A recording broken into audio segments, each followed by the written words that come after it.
Buenas tardes, mi nombre es José Ángel Cabrera y me acompaña la doctora Alicia Ibáñez para moderar esta mesa que es el primer taller sobre funciones avanzadas en sistema de navegación, una mesa en la que vamos a tener 4 excelentes primeros espadas de la electrofisiología en nuestro país, con mucha experiencia en lo que van a hablar, sin duda. Las charlas deben de limitarse a unos 15 minutos para poder luego tener una discusión de unos 20 o 30 minutos al final de la charla. La doctora Alicia Ibáñez nos va a hacer un comentario de... Sí, queríamos decir que cuando terminen las charlas se abrirá un turno de preguntas, comentarios. Entonces, aparte de poderlas hacer de viva voz, existe un sistema que nos han facilitado los organizadores, en las que en el programa tenéis un QR o una dirección de una página web donde podéis acceder y realizar las preguntas que necesitéis hacer o comentarios o valoraciones por escrito. Entonces, nos llegarán a nosotros y podremos decirlas para que hagan los comentarios pertinentes los ponentes. Muy bien, pues entonces vamos a pasar a la primera presentación, que corresponde al doctor Ignacio García Bolao, del Hospital Universitario de Navarra, que se titula Cartografía de alta densidad. Bueno, muchas gracias a la organización también por la invitación para participar en este simposio. El tema que se me ha encargado es cartografía de alta densidad. Bien.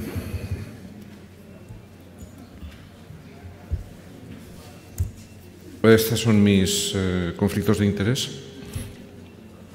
Bien, ¿qué son los sistemas de mapeo de alta densidad o de muy alta densidad? Porque aquí hay realmente hay una diferencia probablemente en la terminología, pero básicamente lo que comparten estos sistemas son la adquisición simultánea de puntos desde catéteres multielectrodos que normalmente se acompañan de sistemas de anotación automática. Son un número de puntos muy importante que lógicamente corrige la manera habitual en la que anotábamos los puntos de una manera manual.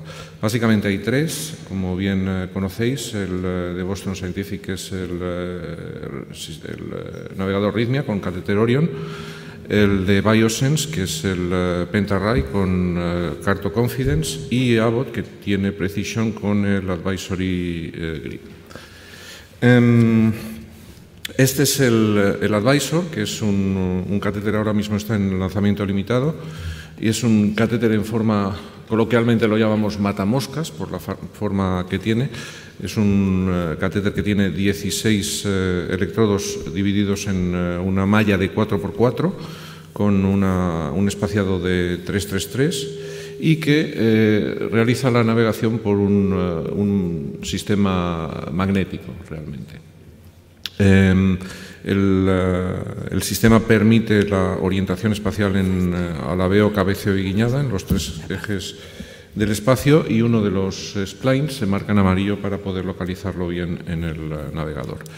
El PentaRay es un sistema, es un poco diferente, como bien conocéis también. Son 5 splines con electrodos, 20 electrodos más de 1 milímetro, y que también realiza navegación magnética.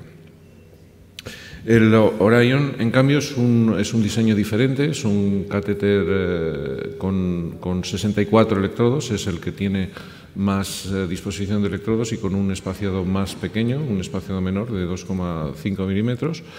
Y es un catéter deflectable también, realmente es una forma de mini balón, que es también expandible o no según la cámara cardíaca que queramos mapear. Bueno, todos estos sistemas comparten básicamente una velocidad mayor de mapeo. Yo creo que eso es evidente, al menos cuando se divide por el número de puntos obtenidos, y además realizan pues una notación automática de los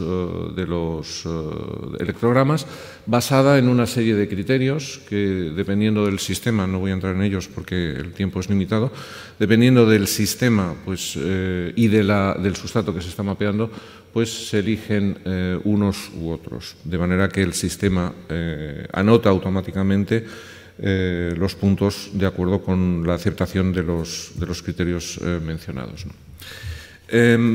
Voy a ir un poco sustrato a sustrato, de alguna manera poniendo de manifiesto las diferentes ventajas que tienen estos sistemas, no dividiéndolos entre ellos, sino realmente bueno, pues lo que aporta el mapeo de alta densidad en los diferentes sustratos. En arritmias focales, bueno, pues esto es algo que lo voy a compartir en todos los sustratos, una rapidez muy importante, una precisión anatómica mucho mayor que los sistemas convencionales. Cuando se compara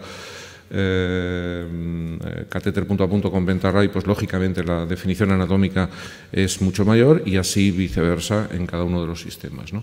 La tasa de puntos inconsistentes es mucho menor y los criterios de morfología pues son muy útiles en las arritmias focales, ¿no? Este es un ejemplo y voy a ir poniendo ejemplos de diferentes sustratos en diferentes condiciones. Esto es un ejemplo de una taquicardia auricular con mayor precocidad en GIS y que cuando se mapea la aorta pues se ve perfectamente cómo la activación empieza en la cúspide no coronariana, ¿no? Esto es un tracto de salida, también pues con prácticamente 6 latidos pues se puede definir perfectamente la zona de salida de la extrasistolia en este caso, ¿no? Ya vemos que estos sistemas son muy útiles, por ejemplo, cuando la arritmia no es sostenida o cuando la arritmia es muy infrecuente, y eso es bastante habitual, por ejemplo, en este sustrato. Un caso de, esto es arritmia con una taquicardia ventricular focal, un mapeo epicárdico, y se ve perfectamente como el sistema, en este caso con una reanotación mínima, yo creo que en este caso fue nula, define perfectamente el foco de la taquicardia ventricular. Este es un mapeo pues, que se hizo en 26 minutos y con 9.000 electrogramas. Quizá donde más brillen estos sistemas, sin ninguna duda, todos ellos, los tres, es en las taquicardias macrorentrantes complejas. Yo creo que eso es evidente, que lo conocemos todos. Esto es ¿Por qué? Bueno, pues básicamente porque los mapas de propagación y la activación es mucho más clara, mucho más definida que cuando estos sistemas se usan en una configuración de punto a punto. Esto es un ejemplo muy sencillo, es una aurícula izquierda con un Pentarray, con una estimulación desde seno coronario. Estos son ejemplos parecidos, en este caso con Biosense, con Carto. Este es el sistema Pentarray. Esto es el nuevo Advisor y, por ejemplo, pues aquí se ve perfectamente un gap en la línea de techo antes y después de la ablación.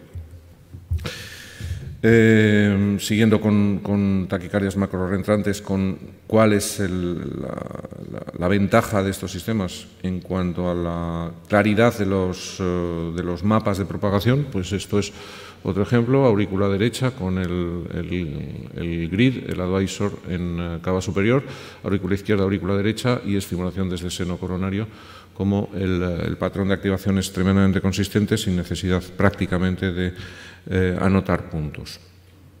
Algo similar con Advisor y en mapas de voltaje también pues la definición es muy importante, ¿no? Aquí se ve perfectamente pues la línea de techo en este caso. Este no funciona, pero este vídeo no funciona. Esto es un flúter auricular izquierdo con una línea de techo previa y dependiente de un gap en la vena pulmonar superior derecha, ¿no?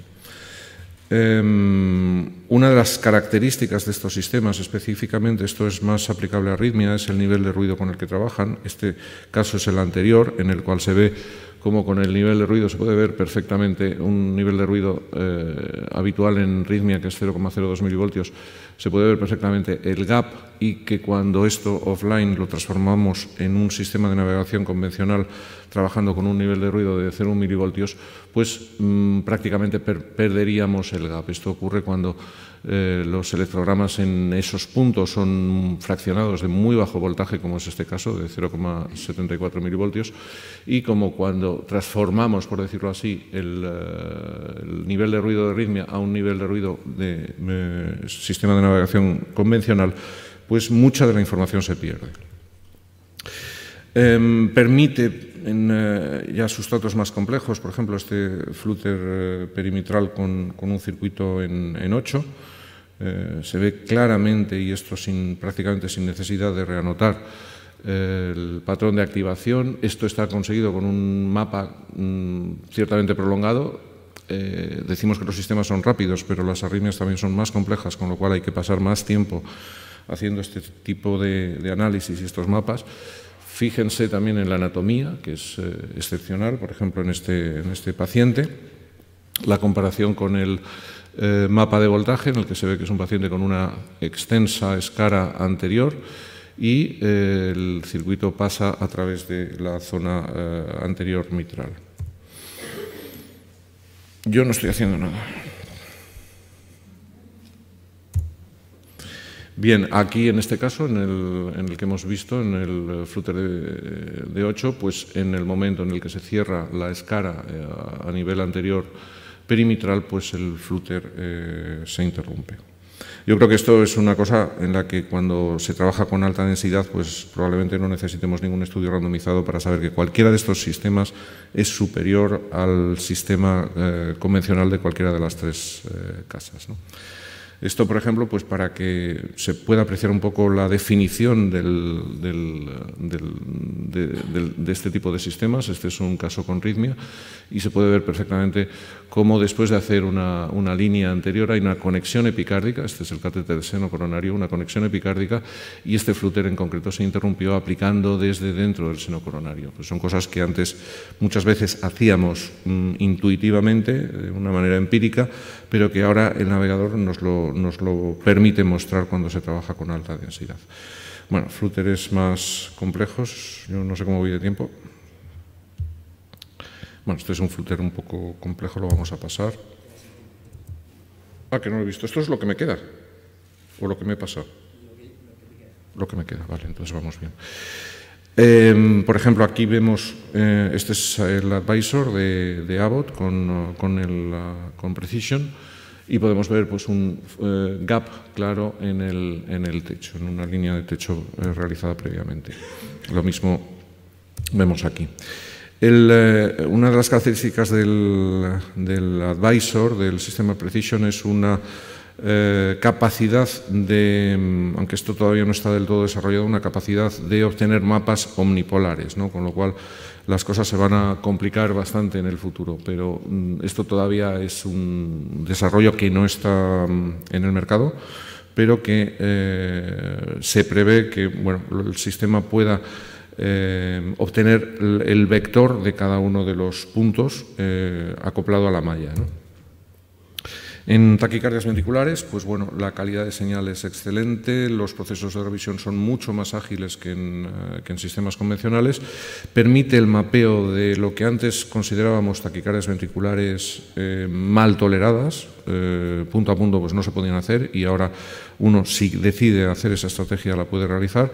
Los mapas, los remapas son mucho más rápidos, y también los criterios de morfología son mucho más coherentes, ¿no?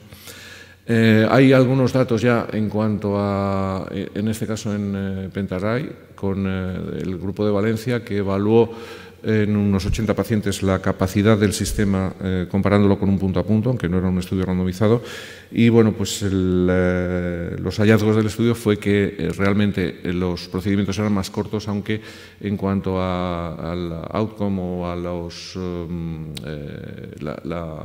el resultado agudo de la ablación pues eran prácticamente similares.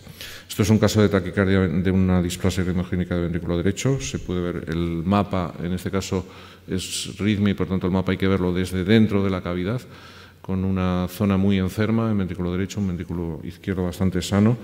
Ejemplos de los potenciales tardíos. Esto es típico canal. Esto es un proceso de revisión, en concreto de una activación en una TV no isquémica. Este es el mapa de activación y esta es la manera en cómo se revisan los puntos. Es una revisión más por zonas, más por zonas que punto a punto. Hay lo que se llama una sonda virtual con la que vamos revisando. Aquí veis los potenciales tardíos, en los cuales se va revisando toda la zona de interés de la zona de potenciales tardíos. Lo que decíamos, en muchos casos de TVs mal toleradas, pues se pueden hacer mapas, si uno lo desea, mapas más rápidos con el paciente en taquicardia ventricular. Y aquí, durante la aplicación, pues la taquicardia ventricular se interrumpe, cosa que siempre te deja muy satisfecho. NFA, que es ¿cuál es quizá la utilidad en estos pacientes con estos sistemas para fibrilación auricular, para aislamiento de venas pulmonares? Bueno, pues a pesar de que no todos los sistemas tienen la morfología para adaptarse a las venas pulmonares, yo creo que se pueden hacer aislamiento de venas pulmonares con cualquiera de ellos, si es necesario. Este es un ejemplo de una reconexión de un paciente con ablación. Aquí se ve perfectamente un gap, realmente es un gap pequeño, es una zona de músculo pequeñita, que se ve perfectamente en los splines del Orion, y que aquí hicimos la prueba de ver qué es lo que se veía con un catéter circular convencional. Y como veis, en el catéter circular convencional inicialmente no se ve nada, y luego cuando uno ya se empeña, pues se ven unas mini señales, y yo creo que cualquiera de nosotros cuando viera esto hubiéramos dicho, sobre todo si era ya tarde, que esta vena estaba aislada, y esta vena claramente no estaba aislada. Esto se ha visto en este trabajo de Hunter, que hay una sobreestimación del aislamiento de venas pulmonares con los catéteres circulares convencionales, cualquiera que sea, tipo LASO, cuando se comparan con, en este caso, este trabajo es con ritmia, ¿no? En ablación de fibrilación auricular ya hay algunos trabajos, son estudios observacionales realmente, con algún grupo control retrospectivo. Parece que aporta algo en cuanto a velocidad y probablemente en cuanto a porcentaje de venas aisladas. Una cosa interesante, esta es una aportación nuestra, pues el análisis de los gaps en pacientes en REDU. Aquí se ve perfectamente un gap, parece mentira, pero se ve perfectamente en los mapas de activación. Cuando los haces vena a vena, la morfología y la estructura de los gaps. Y aquí lo que vimos nosotros es que, bueno, en primer lugar, que había un porcentaje más alto de venas reconectadas cuando se emplea alta densidad. ¿Eso qué significa? Que realmente se detectan más venas reconectadas con alta densidad en relación a un grupo control, y que el reconocimiento del gap cuando se está analizando el mapa de activación, no hablo de voltaje, el mapa de activación es claramente superior a cuando se emplea el enfoque habitual de catéter convencional de mapeo circular con aplicación en el punto de más precocidad por el electrograma obtenido con el catéter de mapeo circular. Bien, como conclusiones, bajo mi punto de vista, los sistemas de mapeo de alta densidad combinan la adquisición de múltiples señales simultáneas a través de catéteres multielectrodo, como hemos visto, asociado siempre a algoritmos automáticos de los navegadores para validar esas señales. Bajo mi punto de vista, facilitan el diagnóstico de taquicardias focales, sobre todo de taquicardias macrorentrantes complejas, también microrreentradas, TVs y fibrilación auricular, especialmente en reprocedimientos. Son útiles, además, en el mapeo de arritmias mal toleradas o que tienen una densidad muy pequeña, Y en cuanto a su utilidad clínica real en términos de eficacia, pues os fiáis de los que lo usan o debe de ser demostrada con estudios destinados a tal fin. Muchas gracias.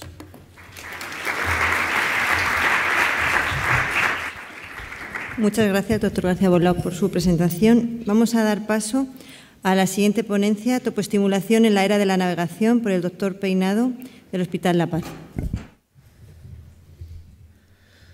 Buenas tardes.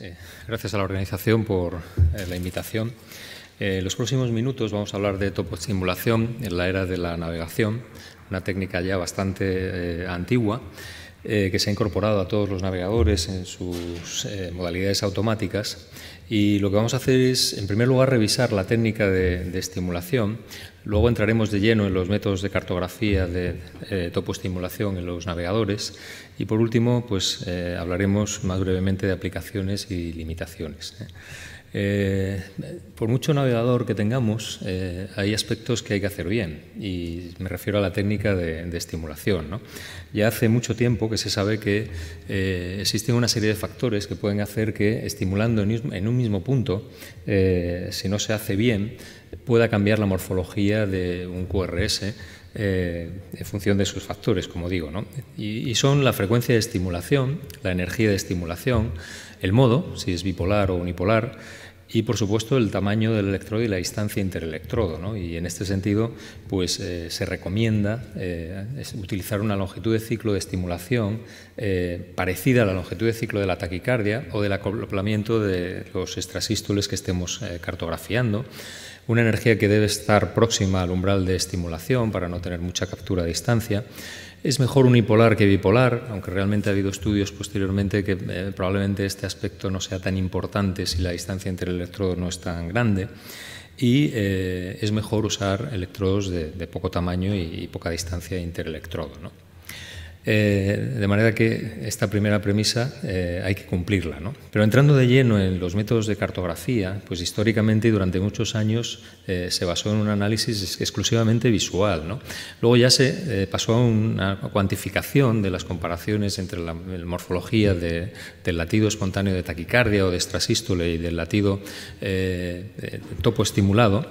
Y ese análisis automático inicialmente pues se hacía de forma retrospectiva y se utilizaba en estudios investigacionales en los que la señal analógica se digitalizaba y con herramientas matemáticas e informáticas, como por ejemplo el programa MATLAB, pues se hacía un análisis cuantitativo de la concordancia, ¿no?, de la topoestimulación.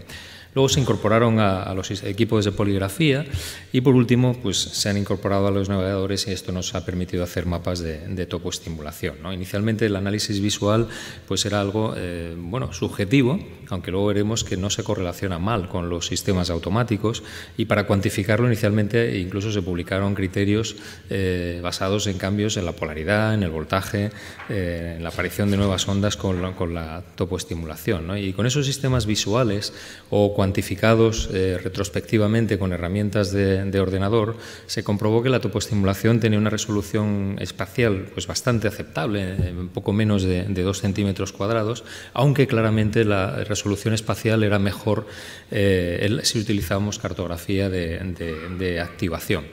Ya se vio entonces que había un porcentaje de pacientes en estas series, en torno a un 20%, en los que en los lugares de aplicación eficaz pues no teníamos una buena concordancia en la topoestimulación, ¿no? Y aquí, por ejemplo, podemos ver un caso tomado de este artículo del grupo de Michigan, en el que, pues como pueden ver, en esta comparación de mapa de activación con el lugar de aplicación eficaz, en este punto de aplicación eficaz la concordancia de la topoestimulación fue solo de un 86%, ¿no?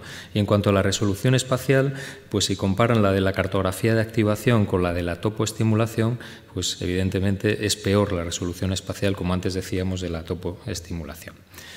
El análisis automático, como digo, pasó a los equipos de poligrafía, ¿no? y en concreto al equipo de VAR, ¿no?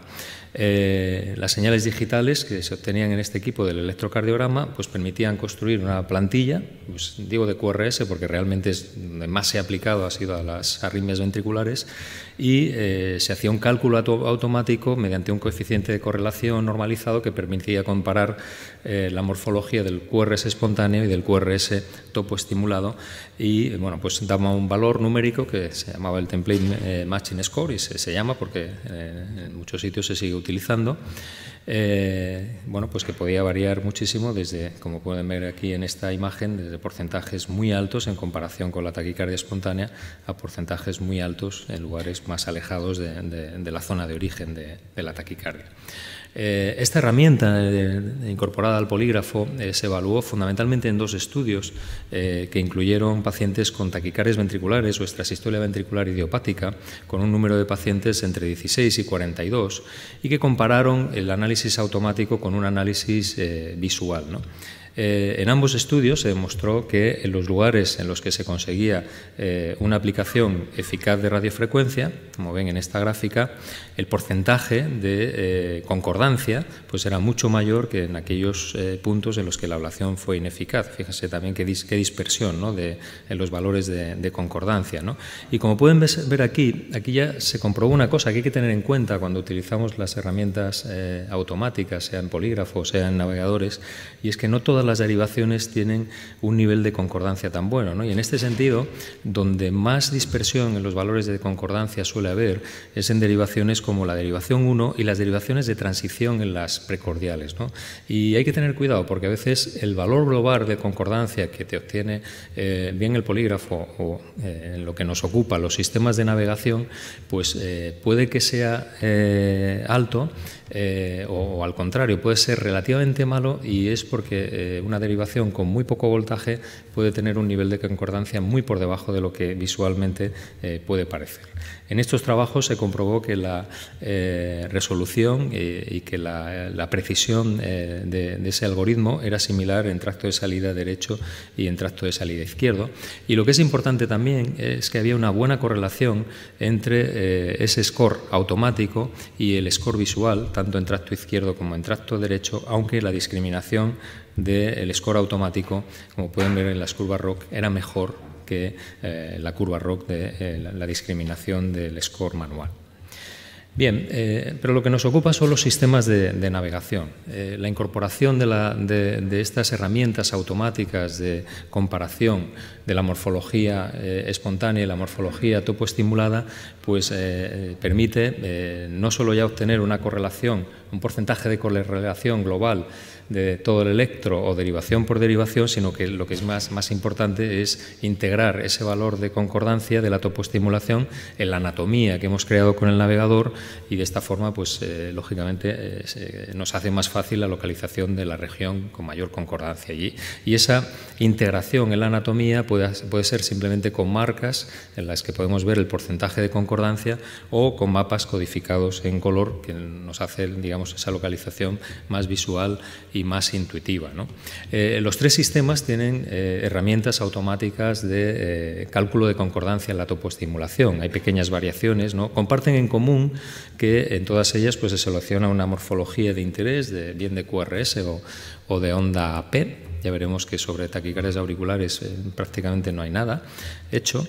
Luego ajustamos el intervalo de comparación, seleccionamos las derivaciones que queremos comparar, normalmente las 12 derivaciones del electro, y podemos seleccionar una serie de parámetros, el más importante, el nivel de concordancia óptimo que queremos utilizar, pero hay otros que son programables, ¿no? Como pueden ver aquí en las pantallas de los distintos sistemas de navegación, y que no solo son, como digo, el nivel de concordancia y el número de derivaciones, sino otros que van desde la proximidad a la superficie o como el rechazo de ruido que puede crear el artefacto de estimulación. Y como comentaba antes, la representación en los mapas anatómicos puede ser con puntos de anotación en los que podemos ver color numérico, o bien que se representan en color que varía en función del nivel de concordancia, o bien mediante mapas codificados en color que probablemente hacen más intuitiva la localización de los puntos con mejor concordancia en la topoestimulación, ¿no? El anterior era un caso obtenido con la herramienta de paso de Carto, y pues con el Score Map de St. Jude Medical, ¿no? de Abbott, perdón. Bien, pero hay algunas diferencias, ¿no?, en esas herramientas de topoestimulación que incorporan los navegadores, ¿no? Quizá la más importante es que en el sistema, en el paso de Carto, se permite la comparación simultánea de varias morfologías, de varias plantillas. Tú estimulas en un punto y puedes comparar si has creado varias plantillas, sobre todo esto se aplica a pacientes con múltiples morfologías de taquicardia, pero quizá lo que más interesa saber es lo que viene en estas dos columnas, y es que los sistemas de detección automática incorporados en los navegadores, pues realmente son sistemas de los que tenemos muy poca experiencia clínica y prácticamente ninguna validación. De hecho, hasta el momento, al menos que yo sepa, solo existe validación in vivo de la herramienta que incorpora Rhythmia, que es el Favorite Beat, pero no existe validación in vivo de las otras dos herramientas. Y en cuanto a experiencia clínica publicada, y me refiero a series de pacientes de los que se haya utilizado esta herramienta para llevar a cabo la ablación, pues la verdad es que tampoco hay demasiada información, ¿no? Empezando históricamente por la herramienta de Carto, por el paso, no se preocupen que no voy a abrumarles con esta tabla. Principalmente hay 3 estudios que han analizado la utilidad de esta herramienta de topoestimulación, de comparación automática, y estos estudios lo que pasa es que se han centrado, como pueden ver en la tabla, en extrasistolia ventricular o taquicardias ventriculares idiopáticas de tracto de salida, tanto derecho como izquierdo, ¿no? Básicamente son estudios que han comparado lo mismo, han comparado qué utilidad tiene la ablación guiada por topoestimulación en pacientes que tienen muy poca extrasistolia frente a la cartografía de activación ayudada con la topoestimulación en pacientes en los que la extrasistolia o las CVs no sostenidas pues son fácilmente inducibles y son de alta densidad, ¿no? Todos estos 3 estudios tienen en común que el porcentaje de concordancia obtenido con esa herramienta en los puntos de aplicación eficaz está por encima del 90%, en 2 de estos estudios por encima del 96%, ¿no?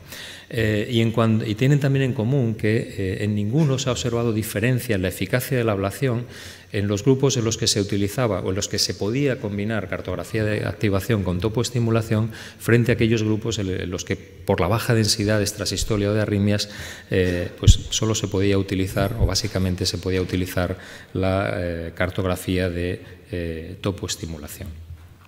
Este es un ejemplo, pues en este caso con la herramienta PASO, en la que pueden comprobar un mapa de topoestimulación y un mapa de activación, en este caso la localización del punto óptimo, ¿no?, de ablación, pues es bastante concordante entre el mapa de activación y el mapa de topoestimulación. Como decía, solo existe una herramienta en la que, al menos que yo conozca, se haya realizado una validación in vivo, y esa es la herramienta que incorpora Rhythmia. Esta validación in vivo se llevó a cabo por el grupo de Leipzig en 19 cerdos, estimulando en bastantes partes de ambos ventrículos, no solo en los tractos de salida. Y el objetivo del estudio era validar, por un lado, la precisión en el reconocimiento de los extrasístoles, es decir, si estimulamos de forma continua en un punto determinado, cuántos de esos latidos la herramienta los considera exactamente iguales, ¿no? Y por otro lado, este estudio de validación in vivo analiza también cuál es la discriminación espacial, ¿no? Y para eso lo que hacen es utilizar catéteres octopolares separados con electrodos separados 2 milímetros, estimulan en la punta y en distancias a 2, 4 y 6 milímetros, ¿no? Los autores demuestran que es un método preciso, con una buena especificidad, muy buena especificidad y valores predictivos, tanto positivos como negativos, y en cuanto a la discriminación espacial de esta herramienta, pues realmente también es muy buena, ¿no? De manera que en el punto de estimulación pues la concordancia es perfecta, pero incluso hasta 2 milímetros, si uno estimula en puntos de hasta 2 milímetros, es capaz de detectar pequeñas diferencias en la concordancia de la topoestimulación que se hacen más grandes a medida que nos alejamos de ese punto de estimulación. Este estudio concluye también que los principales determinantes de esa resolución espacial son la distancia de estimulación y la posibilidad posición de estimulación. Y de hecho la mejor discriminación en los puntos que analizan, insisto que es un modelo animal en cerdos, está en el tracto de salida tanto de ventrículo derecho como de ventrículo izquierdo. Y en cuanto a aplicaciones clínicas, nos hemos centrado fundamentalmente en los estudios clínicos y en este estudio de validación, ¿no? Desde luego, aplicaciones clínicas en otros sustratos, como por ejemplo las taquicardias ventriculares macroreentrantes en pacientes con cardiopatía o en las taquicardias auriculares focales, pues información con estos sistemas no hay. Hay información, por ejemplo, en la localización de los sismos de conducción en los circuitos de reentrada en las taquicardias ventriculares posinfarto, utilizando CARTO, pero de una forma no del todo automática, en el sentido de que se mide en concordancia de la topoestimulación con la poligrafía y eso lo marcan en los mapas de la anatomía, ¿no?, creada con el navegador, ¿no? Y en este sentido, fundamentalmente, el grupo de NASI es capaz de utilizar, en este caso sí, con la herramienta PASO, es capaz de delimitar el istmo de conducción. Y este grupo demuestra que en este istmo existe una transición brusca en la morfología de la topoestimulación cuando estamos estimulando cerca de la salida del circuito frente a la entrada. Fíjense que en la salida tenemos una concordancia prácticamente perfecta, mientras que cuando nos pasamos un poco de la mitad del istmo se produce un cambio abrupto en las características de la morfología. Y por último, para terminar, en cuanto a las taquicardias auriculares, no hay absolutamente nada, al menos que yo conozca, sobre la utilidad de estos sistemas automáticos incorporados a los navegadores. La precisión y la resolución espacial no era mala con los sistemas visuales y claramente era mejor con el algoritmo automático de VAR, pero insisto, no hay nada publicado sobre los sistemas actuales. No hay que perder de vista, por último, que sea cual sea la herramienta que utilicemos, tiene limitaciones, al margen de esta poca información sobre validación y utilidad clínica. Una, que hay puntos donde es difícil capturar y llevar a cabo la topoestimulación. Otra, la comentaba anteriormente, la peor precisión de la comparación en algunas derivaciones del electro, la peor resolución espacial cuando nos alejamos de los tractos de salida de ventrículo derecho e izquierdo, y ese detalle también que comentaba, que hasta en un 20% de los casos puede haber una topoestimulación no óptima en puntos donde llevamos a cabo una ablación eficaz. Por tanto, me gustaría concluir diciendo que los mapas de topoestimulación automática que incorporan los navegadores actuales tienen una buena precisión y una buena discriminación espacial. Esto nos permite aplicarlo fundamentalmente como guía de ablación en pacientes con taquicardias ventriculares o extrasístoles ventriculares poco frecuentes, difícilmente inducibles, o incluso en situaciones en las que producimos bloqueo mecánico en el foco cuando nos movemos, ¿no? Y por último, que existe, como he comentado, una escasa validación in vivo e información clínica, y yo creo que son necesarios estudios prospectivos para demostrar realmente la utilidad de la topoestimulación como herramienta exclusiva para guiar la ablación con catéter cuando no se puede usar la cartografía de activación. Muchas gracias. Muchas gracias, doctor Peinado. Damos paso a la siguiente presentación del doctor Enrique Rodríguez Font del Hospital Sant Pau de Barcelona, que se titula Cartografía de encarrilamiento en la era de la cartografía de activación de alta resolución, más allá del ciclo de retorno. Muchas gracias. Yo me quería sumar también al agradecimiento a la organización por haberme invitado y a los presentes por estar aquí en el Congreso desde primera hora del mismo, ¿no? Bueno, me ha tocado hablar sobre un par de cosas aparentemente antagónicas, una cosa muy nueva y otra cosa muy antigua. Y podría pensarse que voy a decir cosas conflictivas entre ellas, ¿no? Y probablemente esto no sea así. Lo que voy a buscar es un nexo común y una utilidad conjunta de ambas técnicas, y a través de irlas repasando una a una. Para empezar, quería traer estos dos artículos, que son dos artículos que recomiendo a mis fellows de forma habitual. Y son dos artículos en los que se basa el encarrilamiento en sus orígenes, ¿no? El año 93 Stevenson describió a través del encarrilamiento diferentes aspectos dentro del circuito de reentrada de una taquicardia ventricular, y en el año 97 Waldo, a través también del encarrilamiento, en este caso en el Flutter, pues pudo describir los diferentes aspectos básicos, 4 puntos básicos que tienen que cumplir para cumplirse el encarrilamiento. Y estos son artículos que aunque son antiguos y ya están amarillentos, merece la pena leer. Muy básico, vamos a entender cómo funciona el encarrilamiento. Tenemos un circuito que gira en torno alrededor de unos obstáculos y en un momento determinado intentamos sobreestimular este circuito a través de un estímulo, una serie de estímulos que llegan en una distancia X a donde está el circuito. Un frente antidrómico choca contra el frente ortodrómico de la taquicardia y el ortodrómico que hemos enviado nosotros entra dentro del circuito y empieza a girar. Empieza a girar hasta que paramos la estimulación y vuelve a reconectar, a reconducirse el circuito de forma espontánea de nuevo, ¿no? Tenemos estas características y lo que vamos a hacer con el último latido estimulado, vamos a medir cuánto tarda en llegar la señal de nuevo a ese sitio donde estamos estimulando. Y en realidad, si estamos estimulando desde fuera del circuito, el ciclo de retorno será la longitud del ciclo de la taquicardia más 2 veces la distancia, el tiempo que tarda en recorrer el impulso en esa distancia X que hemos llamado. Y además veremos en el electrocardiograma una fusión de los latidos que hemos enviado nosotros acelerando esa taquicardia.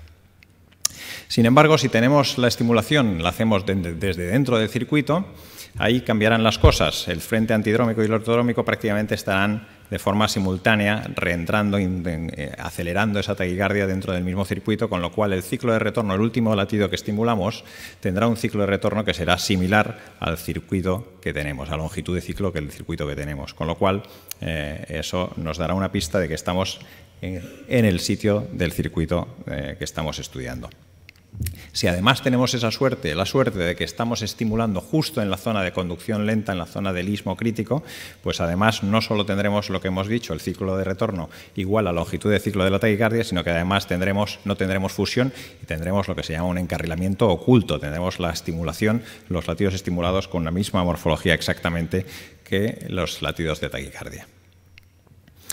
Es importante saber que los latidos que nosotros estamos enviando y que queremos medir después de encarrilar la taquicardia, tenemos que medirlos en el mismo bipolo, en el mismo electrograma, en el mismo canal que estamos estimulando. Y a veces no es fácil porque tenemos señales pequeñas, a veces fraccionadas, a veces dobles, y es difícil saber exactamente cuál de ellas estamos estimulando y cuál estamos capturando. En esta señal, por ejemplo, que tenemos aquí una señal muy pequeñita, pero podemos ver que además tiene 2 componentes. Bueno, pues en este caso podemos ver que estamos capturando el primer componente porque el segundo lo seguimos viendo después de la señal. A veces cuesta ver estas señales no solo porque son pequeñas, sino porque además hay artefacto de estimulación y ese artefacto de estimulación nos impide ver cuál es el ciclo de retorno. Lo que hacemos es comparar cuánto mide el ciclo de 2 ciclos, 3 ciclos, 4 ciclos, los necesarios, para medir y extrapolar esa señal, esa distancia, a la que nosotros conseguimos ver. Si el ciclo de retorno es prolongado, veremos que esa distancia también se ha prolongado. Si el ciclo de retorno es correcto, coincidirá exactamente esos ciclos de taquicardia con el ciclo de retorno que hemos medido. Tiene otra serie de complicaciones y de limitaciones el encarrilamiento. Unos que, por ejemplo, cuando nos enfrentamos con taquicardias con ciclos irregulares. Esto es una limitación importante que nos impedirá realmente utilizar esta técnica de forma fiable. Estimular demasiado rápido tampoco es ideal. Si estamos estimulando demasiado rápido puede que encontremos un aumento del decremento en las zonas de conducción lentas y tengamos un falso ciclo de retorno prolongado a través de ese enlentecimiento que se ha producido en la zona de conducción lenta. Pero además es que si estimulamos todavía más rápido llegaremos a interrumpir la taquicardia, con lo cual nos quedaremos sin taquicardia y es posible que a veces incluso no seamos capaces de volverla a reinducir, como ocurrió en este caso. Pero otras veces no se para, sino que cambia de circuito y a veces hay que estar muy atentos para realmente diferenciar los circuitos que estamos estudiando, porque a lo mejor después de estar encarrilando el circuito ha cambiado y tenemos anotaciones diferentes en diferentes taquicardias. Eso son limitaciones importantes. Esta fotografía así sale en pequeñito, pero la saqué viniendo para acá y realmente no desmerece un poco de la impresión que tuvimos, ¿no? Porque realmente el ver el arco iris tal y como se veía desde el tren, pues era una cosa bastante espectacular, ¿no? Y me hizo pensar que también esos colores que realmente se veían espectaculares en el arco iris eran lo que se ve espectacular también en los sistemas nuevos de navegación, ¿no? Y vemos una serie de colores que realmente nos parecen fascinantes, ¿no? Pero es verdad que no solo es fascinación, es que realmente es utilidad, ¿eh? Como ha contado muy bien el doctor García Bolao, realmente estos sistemas nuevos de navegación y de mapeo de alta densidad aportan aportan cosas. Aportan, entre otras cosas, yo aquí he puesto varias cosas, pero ya habéis oído en la charla anterior, una discriminación perfecta de señales mínimas con respecto a lo que es ruido de verdad. Hace una estructura anatómica bastante fiable y que es útil también para situarnos en las cámaras cardíacas. Y además yo creo que es una cosa también muy importante, yo creo que nos van a cambiar la idea de ver cómo es la fisiopatología de verdad de algunas arritmias, ¿no? Nos van a enseñar cosas y los veremos en los próximos años, ¿no? Y fijaros, cuando estábamos haciendo un mapeo de una taquicardia ventricular, a veces nos poníamos contentísimos cuando encontrábamos un potencial mesodiastólico, ¿no? Pues fijaros que en esta señal, en este caso en un latido, poniendo el pentarray en un sitio del ventrículo izquierdo, pues conseguíamos ver potenciales mesodiastólicos prácticamente en toda la diástole, ¿no? Una cosa bastante espectacular, ¿no? Cosa que no habíamos visto hasta ahora. Pero, cuidado, no todos los potenciales mesodiastólicos son útiles. Y esto también nos da otra pista al encarrilamiento. Si nosotros encarrilamos en un punto como este y tenemos un ciclo de retorno mucho más prolongado que el ciclo de la taquicardia, tenemos encarrilamiento oculto y la distancia espícula-QRS es muy larga y es mayor que la distancia de electrograma-QRS durante la taquicardia, lo que nos encontraremos es con un bystander. O sea que nos ayudará a entender los electrogramas diastólicos que hemos visto en el pentarray, que algunos serán del circuito, pero otros no lo serán. Así que también tiene limitaciones. Tiene limitaciones porque, por ejemplo, si no conseguimos mapear todo el circuito, a lo mejor nos perdemos una parte crítica del circuito. Y si esa parte crítica del circuito no está en el mapa cambia completamente. Será absolutamente diferente y no tendrá nada que ver con lo que el circuito es en realidad. Así que cuidado, lo que no se mapea no se ve. También permite una interpretación libre. Hay interpretaciones, pues que vemos muchos colores y vemos mucho girar y a veces pensamos, pues eso, que hay taquicardias en figura en 8 o son taquicardias que dan vueltas por unos sitios que realmente muchas veces no podemos confirmar que sea así, porque hay mucha extrapolación de colores y a veces esto nos puede confundir. El hecho de intentar mapear en toda la cavidad y de forma muy precisa también nos hace que en ocasiones estos sistemas, estos catéteres, puedan generar extrasístoles que puedan interrumpir la taquicardia o también modificar lo que es el circuito. Y también son sistemas cada vez más complejos y nos hacen muy dependientes también de algunos técnicos que nos ayudan muchísimo, pero que muchas veces sin ellos somos incapaces de poner ni siquiera en marcha el sistema, el navegador. Este es un ejemplo que os voy a poner, un varón de 45 años que no tenía cardiopatía estructural y que había tenido 2 ablaciones previas y que fijaros en lo que encontramos. Tenía una aurícula derecha bastante grande y absolutamente volada. No tenía electrogramas prácticamente en ningún sitio. Fuimos absolutamente incapaces de encarrilar dentro de esa cicatriz, con lo cual la técnica de estimulación en este caso no nos sirvió. Sin embargo, aparentemente, aunque la activación de la aurícula derecha parecía absolutamente caótica, el ritmo era muy regular y confiábamos que fuera una macro reentrada. Y lo que hicimos fue intentarnos fijar en algunos impulsos en los que se veían la activación más ordenada en este nivel y ahí fue donde conseguimos interrumpir la taquicardia. Pero realmente hay situaciones absolutamente extremas en las que sin este tipo de navegadores hubiéramos sido incapaces de conseguir éxito.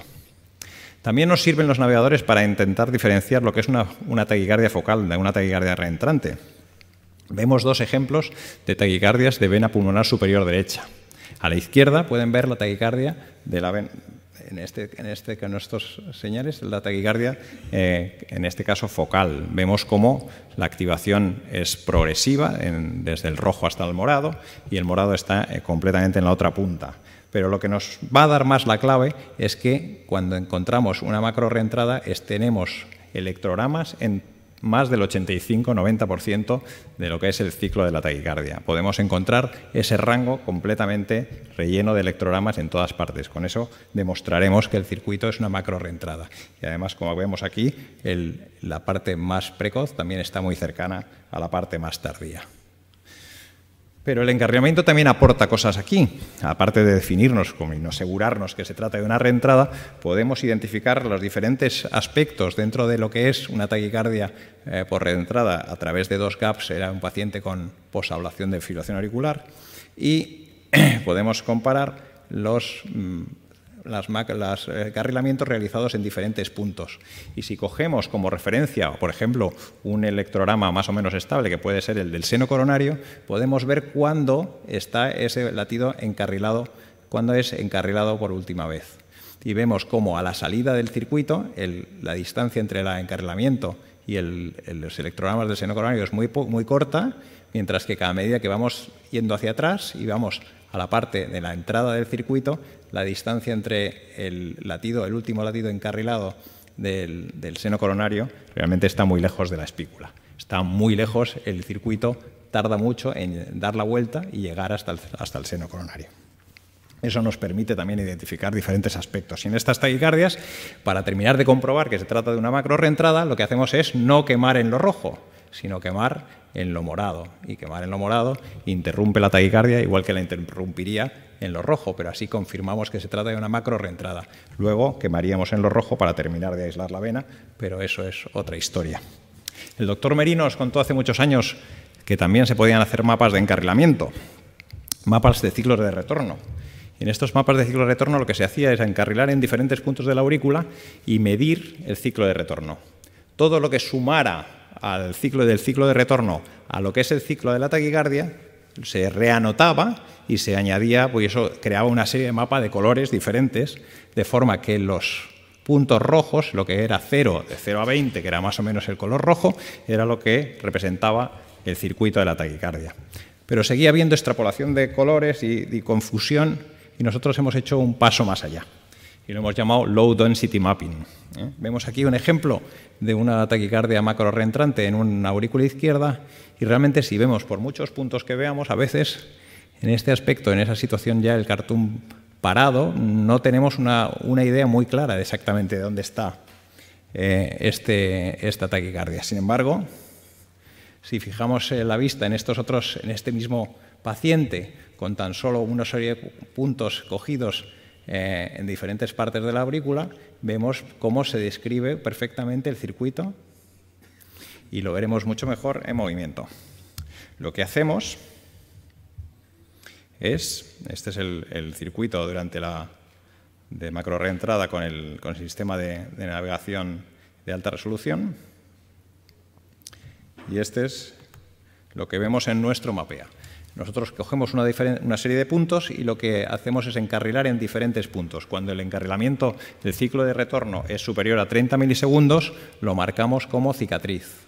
Cuando el ciclo de retorno es inferior a esos 30 milisegundos, consideramos que esos puntos forman parte del circuito y lo anotamos tal y como lo anotaríamos en un mapa de activación normal. Con eso limitamos mucho la cantidad de puntos que vamos a hacer y solo dibujamos, sin extrapolaciones, lo que es el circuito de verdad. Y esto lo hemos comprobado en diferentes taquicardias, como por ejemplo esta taquicardia a través del alrededor del techo, de las venas izquierdas, en una taquicardia perimetral, en un flúter perimetral, fijaros que no participaba en absoluto la pared posterior, o en este otro a través de las venas, de gaps de venas izquierdas, en este caso. Así que, pues, en resumen, el encarrilamiento ayuda a discriminar el mecanismo ritmogénico de la transritmia que estamos tratando y a definir los diferentes componentes dentro de un circuito. Los sistemas de mapeo de alta densidad aportan una información súper útil. Realmente son sistemas que han venido para quedarse y ayudarán a entender mucho mejor los mecanismos fisiopatológicos que están originando muchas de las arritmias que estamos tratando. En estos casos, muchas veces la identificación de un ismo crítico no es necesario. Nos ayuda a entender cómo es la fisiopatología y a veces elegimos el abordaje de la ablación no en función de ese ismo crítico, sino de las barreras anatómicas que podamos encontrar o de zonas de cicatriz que también nos puedan resultar útiles para anclar esas líneas que vamos a crear. Creo que, por último, las dos técnicas son complementarias y potencian claramente sus resultados, así que hay que intentar continuar realizándolas todas y familiarizarse, sobre todo, con el encarrilamiento, que es una técnica que si no se usa, no se aprovecha. Muchas gracias. Muchas gracias, doctor Rodríguez, por su presentación. Vamos a dar paso a la siguiente ponencia por el doctor Pérez Castellano del Hospital Clínico de Madrid, Ripple Mapping. Muchas gracias a todos y muchas gracias a la organización por la invitación a participar en este taller o mesa de funciones avanzadas de navegación.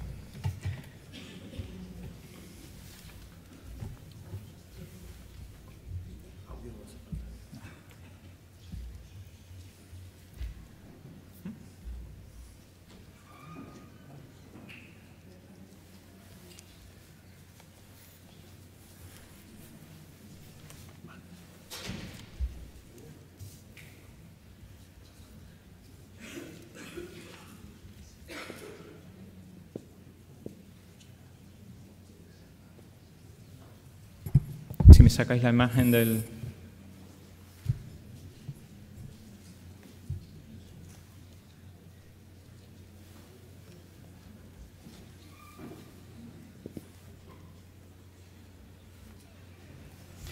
Bueno, muchas gracias. Yo os voy a hablar de un nuevo tipo de mapas que se llama Ripple Mapping. A día de hoy son exclusivos del sistema Carto de Biosen Webster.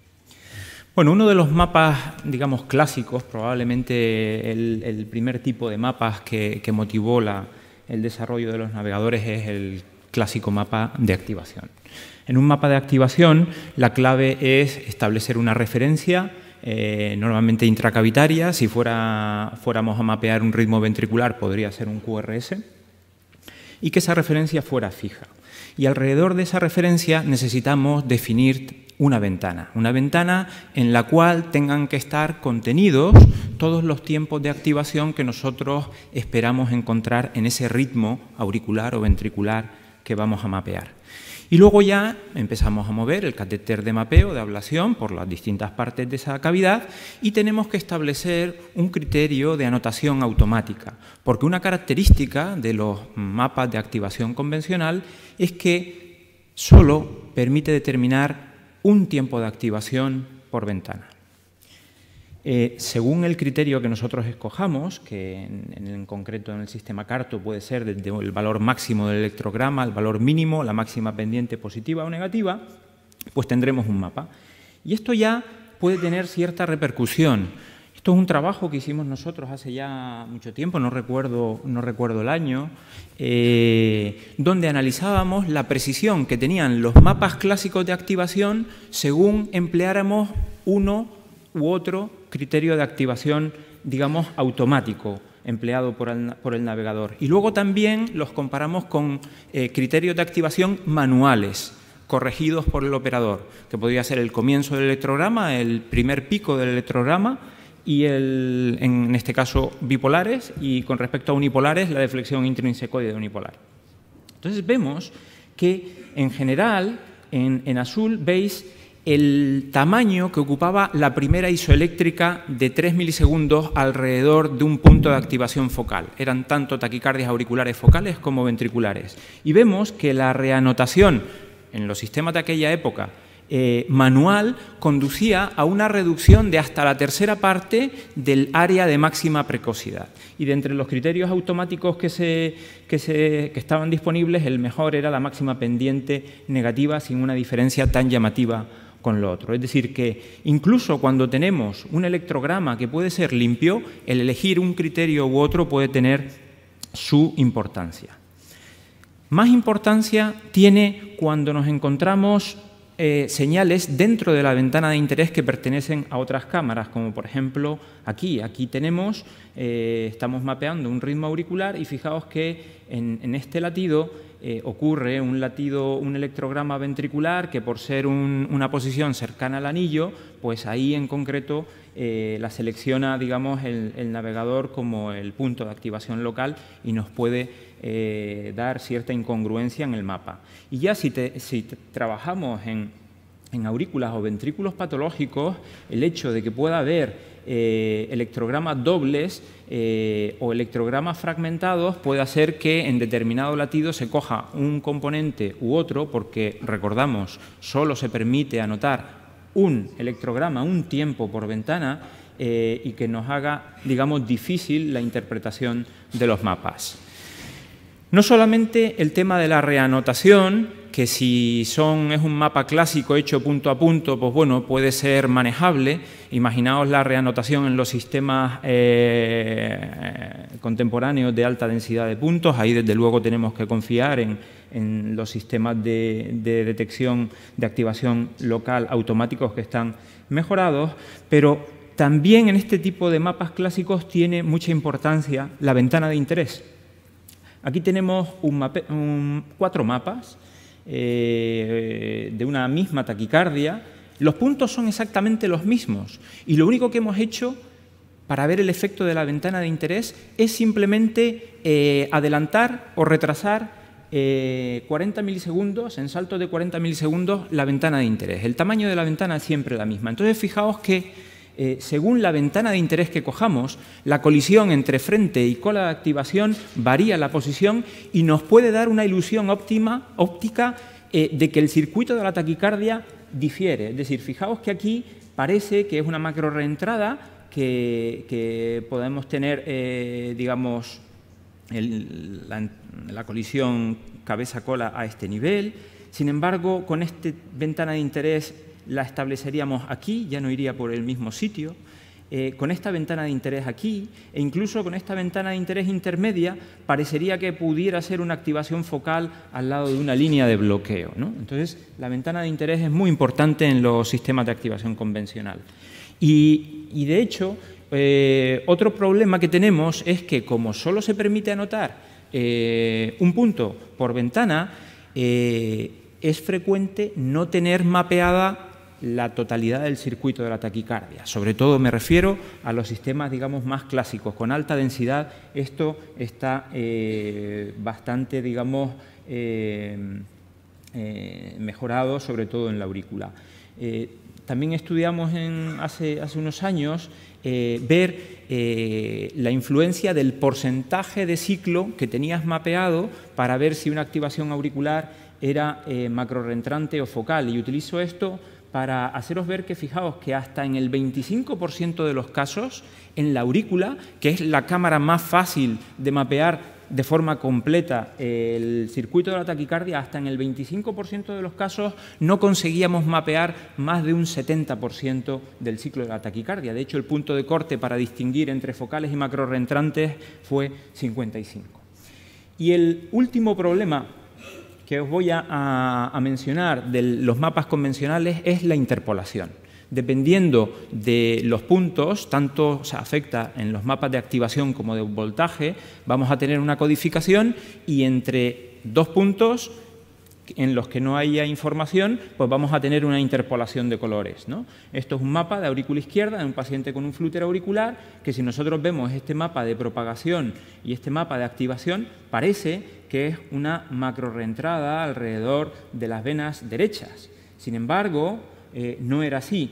Si examinamos esta zona con el catéter de ablación, vemos dobles potenciales claramente separados y, de hecho, este paciente tenía una línea de bloqueo a este nivel. Y es la interpolación de colores intermedios entre zonas, en este caso amarillas, y zonas azules, dando el degradado verde y cian, es lo que te puede hacer pensar que el circuito va por ahí. Siempre sospechar interpolación cuando vemos mucho cambio de color en poco espacio. Y todo esto lo he usado para anticipar lo que es el Ripple Mapping. El Ripple Mapping, ya digo, de momento solo lo tiene el sistema Carto, la versión 6, que es una versión que todavía no está disponible, parece que lo estará en los próximos meses. Nosotros hemos tenido la suerte de tenerla pues casi un año como lanzamiento limitado.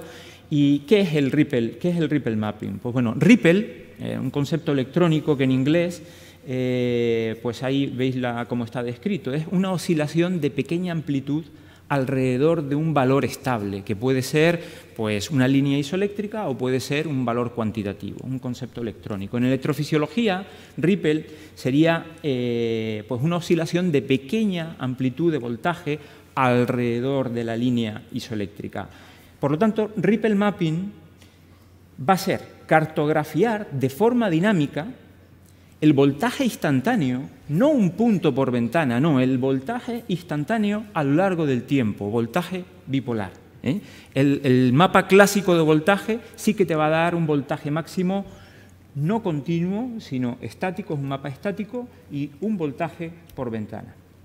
Así, por tanto, si nosotros tenemos esta activación, este ejemplo de activación en este punto de mapeo, lo que nosotros veríamos en Ripple Mapping son unas barritas cada vez que el voltaje local supere un punto de corte que nosotros establecemos. ¿Qué punto de corte es el recomendado? Pues el umbral de ruido de cada laboratorio, que puede incluso variar de día a día. Es decir, podemos considerar útil saber todo lo que supera el umbral de ruido, que me lo marque en un mapa. En este caso, pues fijaos, marcaría barritas con esta activación, con esta, con esta, con esta y con esta. Fijaos que el tamaño de la barrita va en relación directamente proporcional con el voltaje local, y de hecho se suele establecer un punto de corte superior para, igual que con los electrogramas del polígrafo, hacer un clip de las barritas cuando superan un determinado voltaje.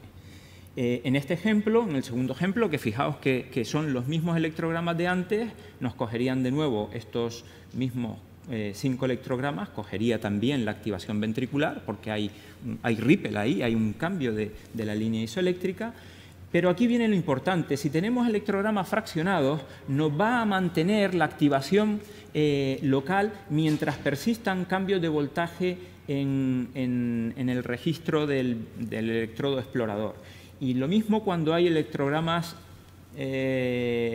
dobles potenciales, nos va a marcar tanto el primero como el segundo, independientemente de una ventana de activación, porque con Ripple Mapping no existen las ventanas de activación ni existen las referencias. Es lo que está ocurriendo en el voltaje, en el electrodo explorador a lo largo del tiempo.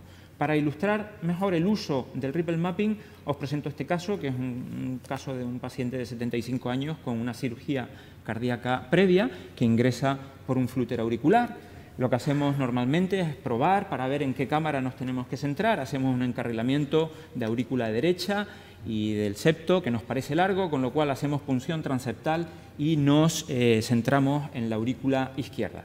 Aquí tenéis un Ripple Mapping de esta aurícula izquierda. Se hace un mapa con un catéter Pentarray. El Ripple Mapping necesita mucha densidad de puntos para ser evaluable. Por lo tanto, catéter y mapeo de alta densidad. Aquí tenemos activación, aquí tenemos voltaje y están sobreimpuestos las barras de Ripple, ¿no? Vemos cómo tenemos zonas de alto voltaje con barras amplias que discurren por el techo de la aurícula izquierda y pared posterior, y barras de menor voltaje que están pues, en esta zona. Fijaos el correlato con el voltaje local, probablemente por la cirugía previa no tenía procedimiento de ablación, pero tenemos una zona de escara en forma de V en la zona posterior de la aurícula izquierda y cercana a la zona posterior de las venas pulmonares, tanto izquierdas como derechas.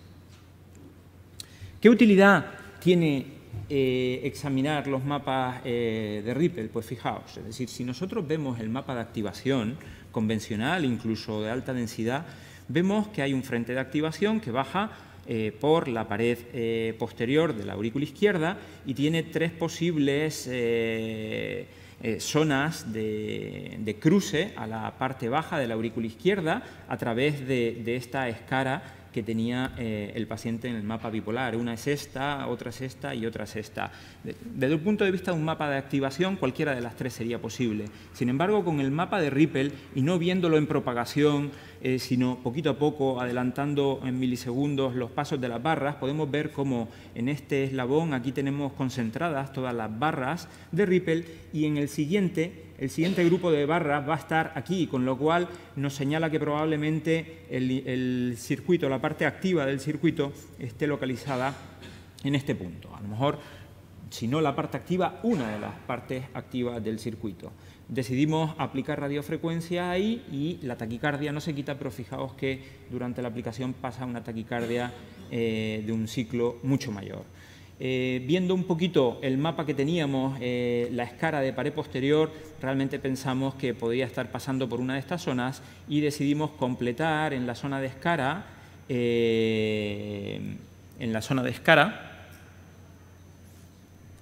no sé si aquí lo tenéis, la línea de ablación. Sin embargo, ahí no hubo ninguna modificación. Decidimos hacer un remap de Ripple y fijaos lo que vimos.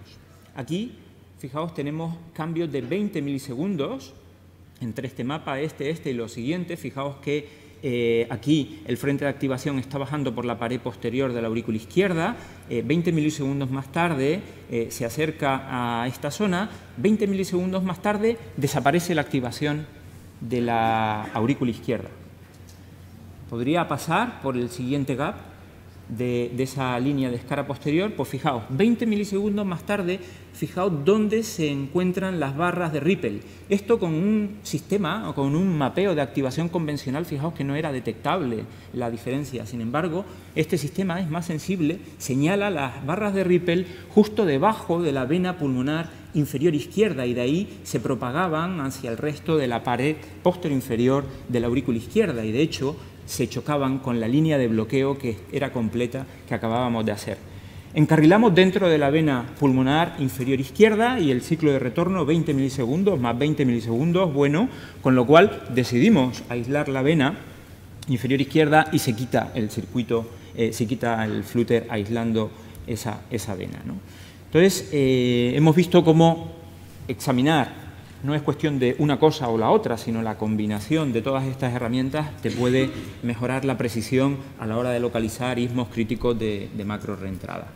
Hay veces que no vemos en zonas barras de Ripple. ¿Por qué? ¿Por qué puede ser? Pues bueno, por los dos principales motivos puede ser porque sea una escara, pero ojo que es muy frecuente, sobre todo cuando se hacen remaps, que sean puntos internos que han quedado por debajo de la cáscara, digamos, del Fast Mapping, Fast Activation Mapping. Entonces, cuando convertimos el Fast Mapping en mapa punto a punto, fijaos cómo nos salen todas esas barras de Ripple en la zona que inicialmente no teníamos ninguna información. En el ventrículo también podemos usar, y estoy ya acabando, el Ripple Map. Aquí tenemos un mapeo en ritmo sinusal de una escara posinfarto y fijaos que inicialmente la activación rápida del miocardio ventricular, entre comillas, sana, te inunda el mapa de barras de Ripple, pero fijaos cómo de forma tardía en zonas de escara, esto es un mapa de voltaje y encima las barras de Ripple, lo vamos a ver mejor en este mapa, que hemos quitado la activación, entre comillas, del miocardio normal y nos quedamos solamente con los potenciales tardíos. Fijaos cómo se dibuja aquí un canal muy claro, incluso parece verse esta secuencia. Aquí también aparece un posible canal y aquí un tercer canal no tan tardío como las anteriores y todo esto sin necesidad de ninguna reanotación manual. Lo hemos empleado también en taquicardias focales. Esto es una taquicardia del tracto salida del ventrículo izquierdo de un paciente con mucha cardiopatía estructural y muy mal tolerada. Fue un mapa de muy pocos puntos, de poca calidad, digamos, anatómica, pero de nuevo el mapa de Ripple fue capaz de aumentar la precisión de un mapa de activación convencional en una zona de activación focal. Para terminar, intentar que entendamos el mecanismo de este nuevo tipo de mapas. Tenemos en esta tabla, en la primera columna, lo que sería un mapa de activación, en la segunda un mapa de voltaje convencional y en la tercera un Ripple Map. Y vemos que el numerador, es decir, ¿qué es lo que estamos mapeando? En la activación estamos mapeando un tiempo por cada ventana de tiempo. En el mapa clásico de voltaje mapeamos un voltaje, el voltaje máximo por cada ventana de tiempo, y en el Ripple Map lo que hacemos es mapear un voltaje instantáneo a lo largo del tiempo. Secuencia de activación y propagación, ¿qué información la dan? Pues los mapas de activación, por supuesto, los mapas de voltaje clásicos no, y los mapas de Ripple dan información de secuencia de activación y de propagación. Información de voltaje, un mapa de activación clásico no da, ya sabéis, un mapa de voltaje sí, puede ser bipolar o unipolar, y un mapa de Ripple da información de voltaje bipolar. Por lo tanto, el mapa de activación no pueden dar voltaje y activación en el mismo tiempo, y tampoco el voltaje clásico, sí el mapa de Ripple. Los dos primeros ya hemos visto que necesitan establecer una ventana de interés, el mapa de Ripple no. Los dos primeros necesitan anotar, bien de forma manual o en high density, tiene que ser de forma automática porque es inmanejable tanta información. En los mapas de Ripple no es necesario ninguna anotación. Tú vas a ver la actividad que hay en ese punto a lo largo del tiempo, actividad eléctrica. Los mapas clásicos de activación y voltaje solo te van a dar a poder etiquetar un fenómeno por ventana. En el mapa de Ripple los puedes ver todos. En el mapa de activación y voltaje puedes ver o ves interpolación, en el mapa de Ripple no. Y luego limitaciones, que también las tiene el mapa de Ripple. El mapa de Ripple es necesario un voltaje, un mapeo de alta densidad. Si tenemos pocos puntos, tenemos pocas posibilidades de ver algo claro. Y la sensibilidad al ruido de la sala, que es muy alta para tener un buen mapa de Ripple, y los mapas de activación y voltajes convencionales son menos, digamos, exigentes en este sentido. Yo concluiría que realmente los mapas de Ripple para mí son una excelente herramienta, complementaria, no alternativa a los mapas de activación, voltaje y, como se ha comentado, a las maniobras electrofisiológicas clásicas, siempre muy importante para facilitar la identificación y comprensión de circuitos complejos de taquicardia. Muchas gracias.